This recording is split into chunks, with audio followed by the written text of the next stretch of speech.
কোন বিসমিল্লাহির রহমানির রহিম। বাংলাদেশ জাতীয়তাবাদী দলের পক্ষ থেকে সকলকে সংগ্রামী সালাম এবং অভিনন্দন জানাচ্ছি। আজকে আমাদের নেত্রী, আমাদের মা, তিনবারের প্রধানমন্ত্রী, সাবেক নেত্রী বেগম খালেদা জিয়া আজকে আমাদেরকে ফেলে এতিম করে চলে গিয়েছেন চিরদিনের জন্য। তার মৃত্যুতে আমাদের অপূরণীয় ক্ষতি হয়ে গেছে। তিনি ছিলেন একজন অবিসংবাদিত নেত্রী। তিনি আকাশের ধ্রুবতারা হয়ে থাকবেন আমাদের মাঝে। এই বিদায় গর্বভরা শ্রদ্ধা দিয়ে জানাই। আমরা অনন্ত নেত্রীর জন্য দোয়া করব, নেত্রীর অনন্ত যাত্রা শুভ হোক। কীর্তিমানের মৃত্যু নেই, ওনাদের গুণকীর্তনের মাঝেই ওনারা বেঁচে থাকবেন।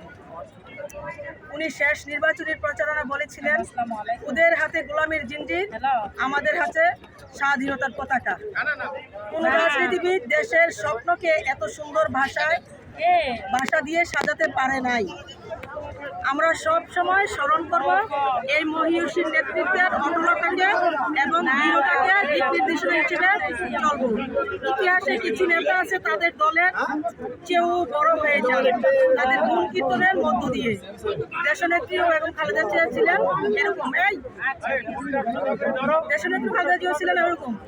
বিএনপির রাজনীতির শক্তি ছিল বেগম খালেদা জিয়া। তিনি ছিলেন পরিচ্ছন্ন রাজনীতিবিদ, তার দূরদৃষ্টি ছিল পরিচ্ছন্ন। এই প্রশ্নে তিনি ছিলেন পাহাড়ের মতো অটল, সময়ের চেয়েও অবিচল। এবং আমাদের প্রজন্মের খালেদা জিয়া থাকবেন দিশা হয়ে। সকলকে ধন্যবাদ। বাংলাদেশ জাতীয়তাবাদী দল জিন্দাবাদ।